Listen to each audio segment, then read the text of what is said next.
All right, recording's on. Thank you, Tom, for setting up this conservation first ever. Can you hear me? I can hear you. Okay, good. All right, I thank can you hear for great. Thank you for the first ever Zoom Conservation Commission meeting taking place at 1836 on Thursday evening, May 14th. Roll call. I think if you raise your hand and say your name, we'll get that done. Chris Schipper. Sam Hutchins. Linda Andros. Marty Susan Schweitzer. McLaughlin. And then attending as well are Tom Stadler, Robin Bates Mason, and Sven England. Thank you. I still have the approval of the February 13th minutes on, and I think we did discuss them last time. They've been submitted. Do we have any questions or concerns regarding those? I got a motion to approve. I motion to approve. Second, Second. all in favor? Aye. Aye. Okay, we're going to start with Robin on Sustainable New Canaan to get an update on where things stand. Hi, okay, so there was a little bit of a pause, obviously, with Sustainable Connecticut, for understandable reasons, but they actually had some classes, Sustainable Connecticut, that they canceled, and they just started up again online last week. So I've been on some conferences on Zoom, and then I have a meeting with a Sustainable Connecticut fellow who will basically guide me through the application process. So at the last Board of Selectmen meeting in town hall, the committee was formed, and what we'll do now is, I think as things have calmed down, I will schedule the next meeting. The only unfortunate thing is some programs got canceled this spring that would have gone towards the Sustainable Connecticut, but as long as, you know, I've spoken to Tiger, and as long as he has some time, it's really his team. It's a lot of the applications going to be Department of Public Works putting it together.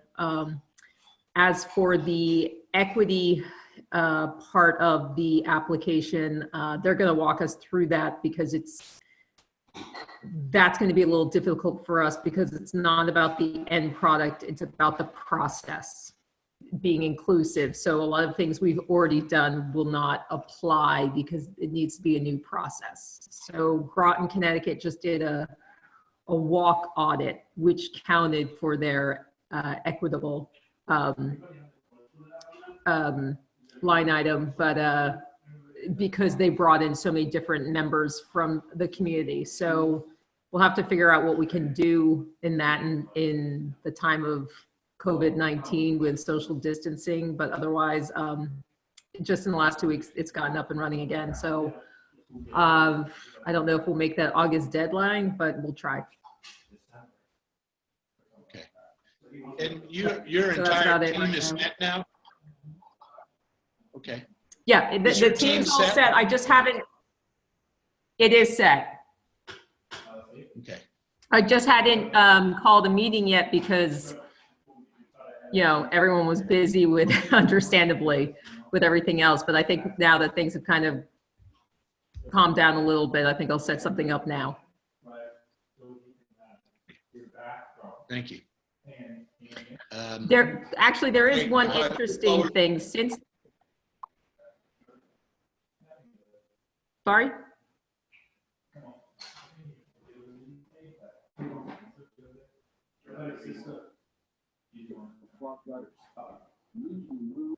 Right here. Go ahead, Rob. We're listening. Oh, sorry, I couldn't hear. I thought someone was speaking. The other interesting thing, which we'll bring up at the Sustainable Committee meeting, is that I had a conference meeting that now that we have passed the resolution, we are, as New Canaan and as New Canaan organizations, we are up for matching funds. It's not a grant, it's a matching fund. Any nonprofit in town, New Canaan, can be part of it. It just means if it's something that fits the criteria, which I can explain another time, and it benefits the community, you do a crowdsourcing fundraiser, and basically they will match up to $15,000.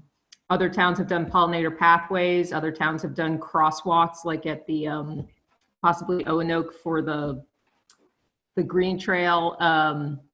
But I'll bring that up. But that's just something interesting because other towns, Greenwich has 3 projects, Darien has 1 or 2, Westport has 3, New Haven has 7, all using this money that's been privately donated to Sustainable Connecticut for communities to use. That's it. Great. If there are some opportunities around river testing or Bristow Park or birds, I'd be happy to work with you on it, or in general. Yeah, there would be, especially with pollinator pathway, and as long as it benefits the community, we can apply for something. So if Conservation Commission wants to apply for something, that can be done. Okay. Great. You sent me a note earlier on pollinator pathway or related to it, which is the Copia purchase plan of native plants that may lead to. Can you give an update on that? Yeah, so that's through Planet New Canaan. That's the program we've done in the past before, where you buy, a customer buys $75 worth of native plants. Copia will donate $10 to Bristow. And that $10 is at wholesale. And customers can also purchase or gift a plant to Bristow if they're not buying that much for $15. Copia says it's been going so well for them, they've asked to extend it to June 30th. However, June 30th is when you would need to go and pick out your native plants. So that's something for the Conservation Commission to think of, what plants, obviously they have to be in stock and inventory at Copia, but to pick them out at that time, and then I guess have a plan for planting. And does Copia now allow in-shop visitation? Yes. Okay. You can go outside, not into the small building. You can go into the greenhouse and you can go around, where the plants are. They don't do indoors, but when we tell people if they do buy for the natives, they need to mention Planet New Canaan so that Bristow gets the credit. And they also do Wonderful. curbside compost and Planet New Canaan for anyone who feels uncomfortable leaving their house during the sale. If they buy natives, Planet New Canaan will pick up and drop off for New Canaan residents. Wonderful. That's great. Thank you so much for that program. Yep. Move on to the next item. On river testing, I received an update from Sarah Crosby at Harbor Watch, and they are currently undertaking river testing on Silvermine, Norotan, and Rippewa. The 5 Mile River testing is being done anyway by Tiger's team. So we are getting our river testing done. And I have, indefinitely postponed the presentation by the 2 high school students on river testing, but I think they are rising seniors, so we may be able to get them in on the fall. Next item is solar. Kevin, I know you're on the line now. We've asked, I'm going to say Mark, but I don't know if that's Mark Robbins, yeah, for an update on, how much solar power we've generated, just kilowatt hours. Do you receive regular data from him on the results of the installations? I do not. It's available. I just haven't, especially recently, I haven't had time to even think about that. Okay, that's fine. Mark, I'll just follow up with. I think now as we go into the summer months, it'll start kicking in. Right. Okay.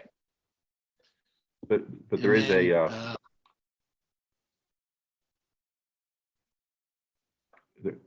there is a dashboard you can look at, and they have it at South School. Is it a I will give you an town-wide update. dashboard, or is it? I think it's I've seen it but I haven't seen it in a while. I don't know if it consolidates all of them now, or I'll give you a brief update as to what, we've approved the East School roof and the solar PPA to proceed with the solar on East School, and that's done this summer. And then we are packaging a RFP to go out to ask for, we actually had bids, I negotiated prices for West School and for Saks, but Saks needs a $200,000 roof to proceed with that. But we're working on the combined heat and power for Saks, as we are for the wastewater treatment plant, which is gas generated electricity. But we're going to go out with a RFP to include rebidding of West School and Saks, and also the high school gymnasium roof, which would be connected to the Dunning Field meter, and also the wastewater treatment plant roof, which is 20 years old.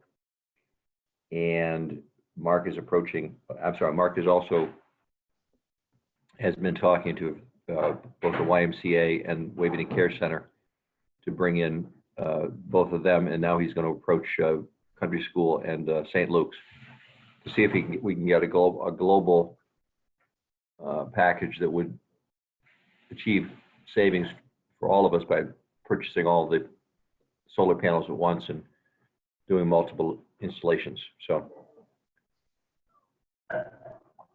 that's what Mark's working on. That's exciting. That's great news. Okay. Thanks, Kevin. Okay. You're all aware that the Conservation Commission budget has been set and put through. There is a small remaining amount of about $2,000 in the prior year budget, some of which will be used to cover the expenses of preparing the inland wetlands presentation, the presentation for the Inland Wetlands Commission on the Bristow master plan. Just quickly, I'll switch on to item 4 on the Bristow Bird and Wildlife Preserve. The 5-year master plan and capital plan are currently in the, I believe, bonding budget.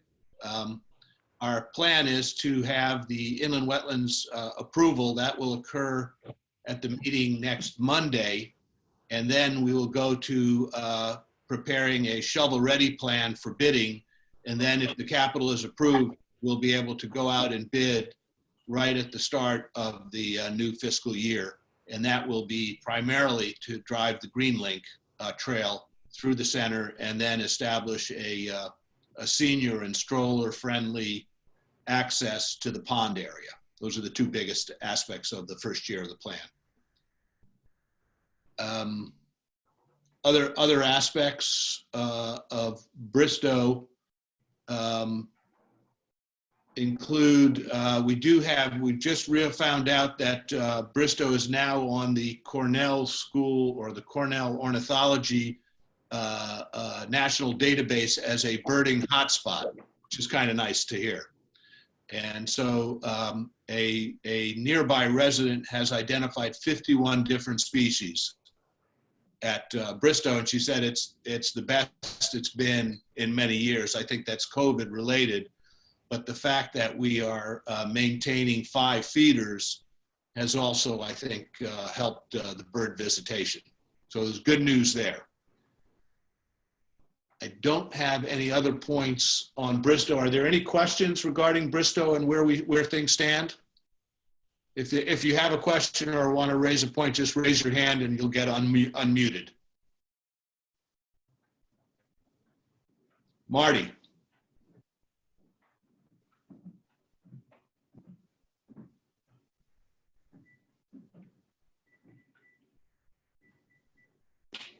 There you go, Marty. Can't hear me. You can hear me? Yes. Okay. I think one of the species they found was a Chris Shipper species down at Bristol. But listen, here's a thought I have as far as, and I wanted to bring this up before the communications might break apart. I don't know, I hope not. But I have these signs that I have prepared for the park, and they're sitting on my bedroom floor. It has to be stashed flat for 9 months. 9 months. And what I suggest is getting the signs up. You could leave the old Bristow sign up that we have, so that we have that designation as well. So, but the idea is, I'd like to get these off the bedroom floor and in use. They're attractive, and I think it may attract people. And I know that there's been a series of reasons, Chris, somehow or other, to hold it up. But you know, with the coronavirus out there, I want to be around when the signs finally go up. I hear you, Marty. Well, to be honest, Marty, I've held back because I didn't want to jump the gun on our first selectman and the Board of Finance. But I'm hopeful, and I guess Kevin can speak to this. I'm hopeful that the funding is going to be approved. And I felt once we got it approved, we could put the signs up with a, under development, a banner on them, and we can move forward with that. Why do we have to wait for the approval? Why can't we just get the signs up? Well, because the signs are really directed towards Bristow Trails and Park. And if we don't improve the trails, I think we're overselling what we got. Although I may be willing to accept that if I mean, people are using it already, the park. yes, they are. Yes, they And are. using it for years. If we could get the coyote sign moved maybe within the park, rather than stopping you when you enter the park, it might even help. Mm-hmm. Right. All right, Marty, I've got it under point. Why don't you and I talk offline and try to figure out a plan to put the signs up? I'm fine with that. Have there been coyote sightings in Bristow?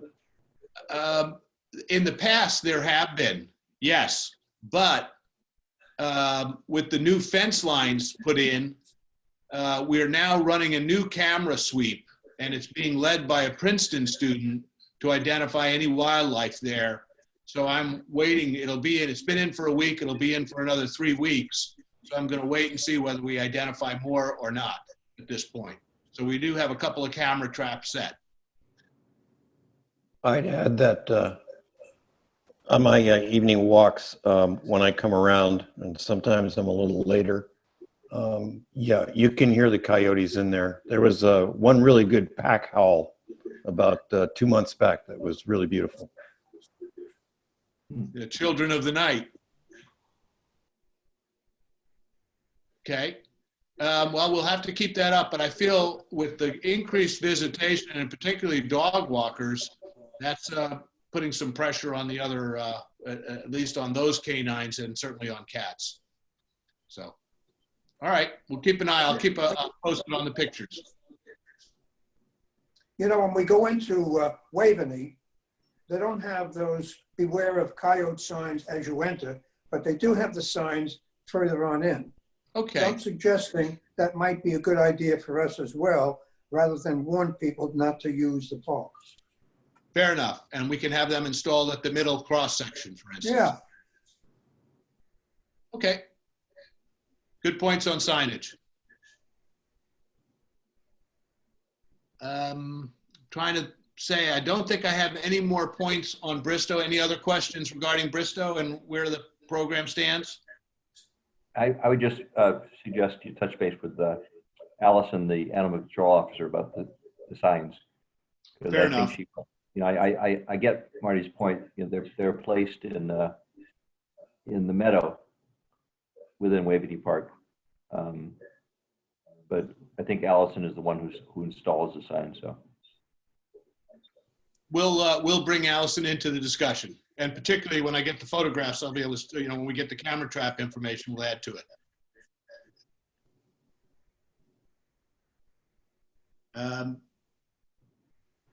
That's all I've got right now on Bristow. And then finally on the open space report, the current financial year assigns no funding to the land acquisition fund. that's, it's sort of like a rainy day fund, but when you're in a rainy day, it's hard to fund it.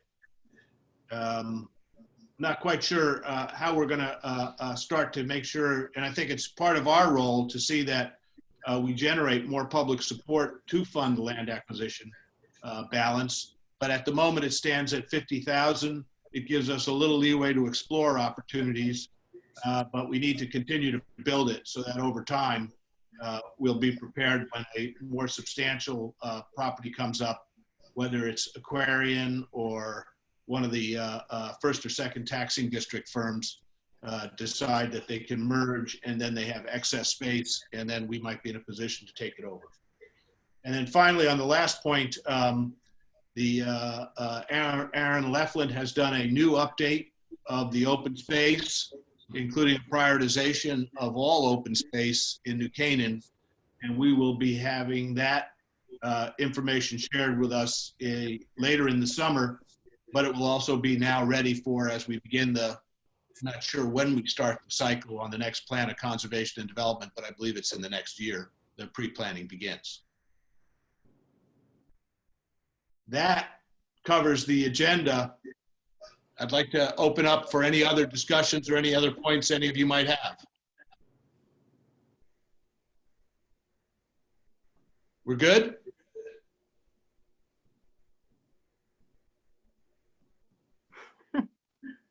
Okay. All right, guys, thank you very much. That was a record-setting 25-minute efficient meeting. You're all free to go on to your next meeting or your second glass of Chablis. Thank you. Thank you all. Thank Thanks, you. Tom. Bye-bye. Bye. Good to see you. Good to see you. Bye-bye. Thanks, Tom. Thank you, Tom. Bye-bye. Welcome. Thanks, Linda. Bye. Sven, good to see you. Bye. Take care, Marty. Bye-bye. Take care. Thank you. Thank you. Tom, thanks a lot for helping set that up. You're welcome. Anytime. Just let me know. And Right, how far down? Pardon? I give classes too, so anytime. Okay. How far down, where do you live off of? Are you off Ferris Hill? Yeah, I'm on Ferris Hill, right? Pepper Lane is just right across from me. I know Pepper Lane. Okay, so John Cusick lives there. You're in the opposite direction. So we get a couple of those turkeys coming through here, but they're on their way often down to Silver Mine Hospital, Silver Hill. Oh, down to Silver Hill, yeah. Marty Well, must get them in his yard. We've had them for years, and they come and eat the bird seed, so I just started feeding them. I have trained them to actually eat out of the cup now. I get a big plastic cup. Right. And I actually train them to, not all of them, but the big male will do it. He'll just come up and he just goes into the cup like that, just grabbing this stuff. And it's amazing. Can you get them?